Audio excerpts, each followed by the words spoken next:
Hello students, welcome to বৈরাগ্য শিক্ষা নিকেতন। তোমাদের ফার্স্ট ইউনিট পরীক্ষা শেষ হয়েছে। এখন সময় হচ্ছে সেকেন্ড ইউনিট পরীক্ষার জন্য প্রস্তুত হওয়া। তা আজকের ভিডিওতে আমি ক্লাস 6 বা ষষ্ঠ শ্রেণীর সেকেন্ড সামেটিভ পরীক্ষার জন্য অত্যন্ত গুরুত্বপূর্ণ ইতিহাসের কিছু প্রশ্ন এবং তার উত্তর তোমাদের সামনে উপস্থাপন করছি।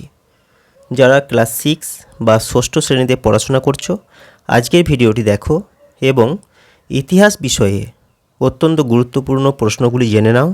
প্রয়োজনে এগুলি তোমরা খাতায় লিখে রাখো। তাহলে চলো আজকের ইতিহাসের আলোচনা শুরু করছি।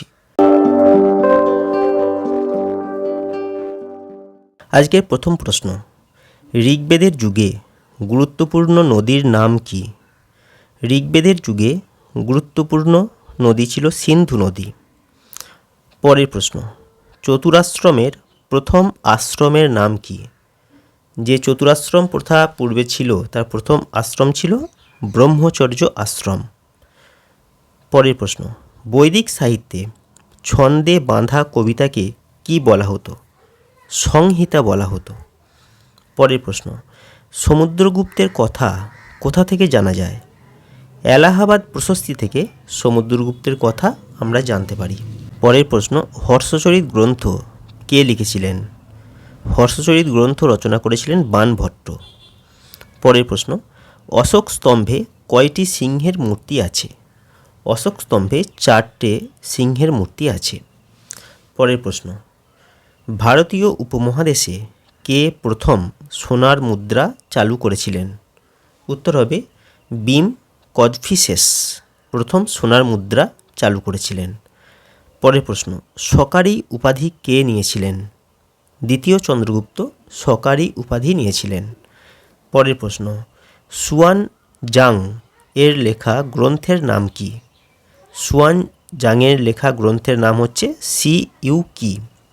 পরের প্রশ্ন, পার্শ্বনাথ কে ছিলেন? পার্শ্বনাথ ছিলেন 23তম জৈন তীর্থঙ্কর। চলো পরের পাতার প্রশ্ন হচ্ছে অর্থশাস্ত্র কে লিখেছিলেন? কৌটিল্য বা নামভেদে চাণক্য অর্থশাস্ত্র গ্রন্থ রচনা করেছিলেন। পরের প্রশ্ন, অশোকের প্রচলিত ধর্মমতের নাম কি? অশোকের প্রচলিত ধর্মমত হল ধম্ম। বানানটা লক্ষ্য করবে, ধ ময়ে ময়ে। পরের প্রশ্ন, সম্রাট অশোকের সময়ে তৃতীয় বৌদ্ধ সঙ্গীতি কোথায় অনুষ্ঠিত হয়েছিল? পাটলিপুত্রে অনুষ্ঠিত হয়েছিল। পরের প্রশ্ন, ত্রিরত্ন কি?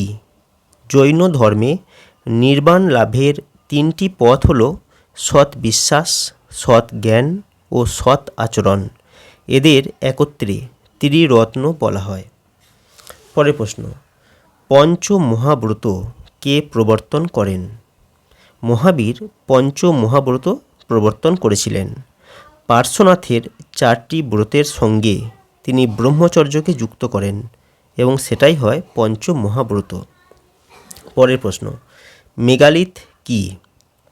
মেগালিথ হল বড় পাথরের তৈরি প্রাচীন সমাধি। পরের প্রশ্ন, ঋগ্বৈদিক যুগের প্রধান দেবতা কে ছিলেন? ঋগ্বৈদিক যুগের প্রধান দেবতা ছিলেন ইন্দ্র। পরের প্রশ্ন, ত্রিপিটক কি? বৌদ্ধদের প্রধান ধর্মগ্রন্থ হল ত্রিপিটক। ত্রিপিটক এর 3টে অংশ, বিনয় পিটক, সূত্র পিটক এবং অভিধর্ম পিটক। পরের প্রশ্ন, ইন্ডিকা গ্রন্থের রচয়িতা কে? ইন্ডিকা গ্রন্থটি লিখেছিলেন মেগাস্থিনিস। পরের প্রশ্ন, সামবেদ কি? গানের সংকলন গ্রন্থ হল সামবেদ। এটি যে বেদের যে 4টে ভাগ আছে তার মধ্যে একটা ভাগ। চলো পরের প্রশ্ন, বকাটক শাসনকালে প্রদেশগুলি কি নামে পরিচিত ছিল? বকাটক শাসনকালে প্রদেশগুলি রাজ্য নামে পরিচিত ছিল। পরের প্রশ্ন, কুষাণ বংশের শ্রেষ্ঠ রাজা কে? কুষাণ বংশের শ্রেষ্ঠ রাজা হলেন কনিষ্ক। পরের প্রশ্ন, অষ্টাঙ্গিক মার্গ কি? গৌতম বুদ্ধ দুঃখ থেকে মুক্তি পাবার জন্য 8টি পথের কথা বলেছিলেন। এগুলি হল সৎ বাক্য, সৎ কর্ম, সৎ জীবনযাপন, সৎ প্রচেষ্টা, সৎ চিন্তা, সৎ সংকল্প, সৎ দৃষ্টি এবং সৎ সমাধি, এই 8টি পথকে একসঙ্গে অষ্টাঙ্গিক মার্গ বলা হয়। চলো পরের প্রশ্ন, পঞ্চমহাব্রত কি?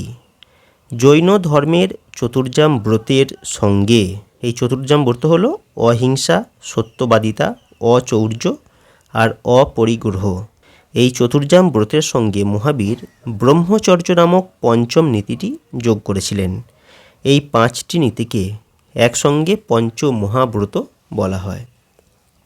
পরের প্রশ্ন, জৈন ধর্মে তীর্থঙ্কর বলতে কী বোঝো? জৈন ধর্মের গুরু বা প্রচারকদের তীর্থঙ্কর বলা হয়। জৈন বিশ্বাস অনুযায়ী মোট 24 জন তীর্থঙ্কর ছিলেন।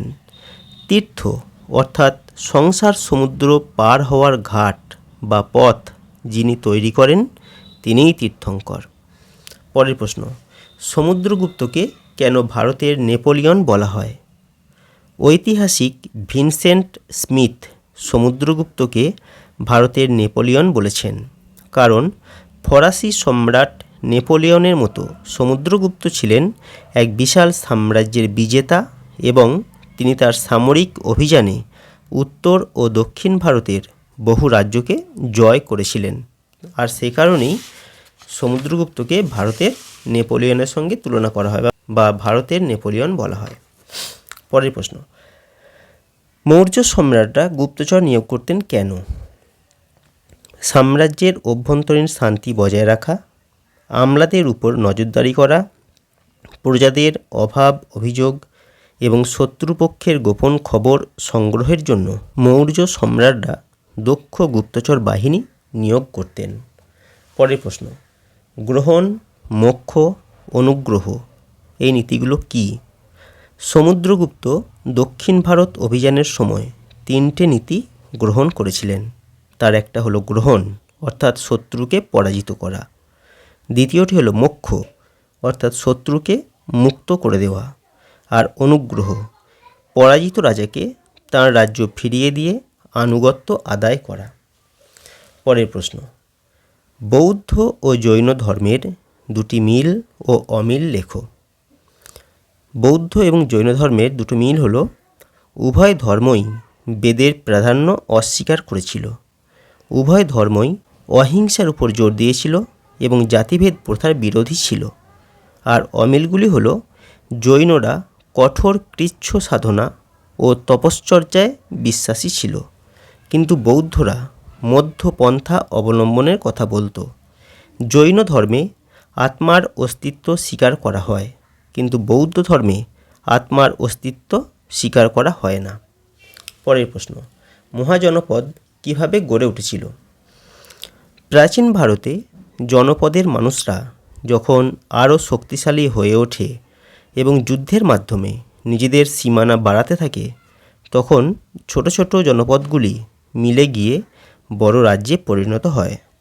খ্রিস্টপূর্ব 6ষ্ঠ শতক নাগাদ উত্তর ভারতে এরকম 16টি বড় শক্তিশালী রাজ্যের উদ্ভব ঘটে, সেগুলিকে একসঙ্গে ষোড়শ মহাজনপদ বলা হয়। পরের প্রশ্ন, অশোকের ধম্ম সম্পর্কে আলোচনা করো।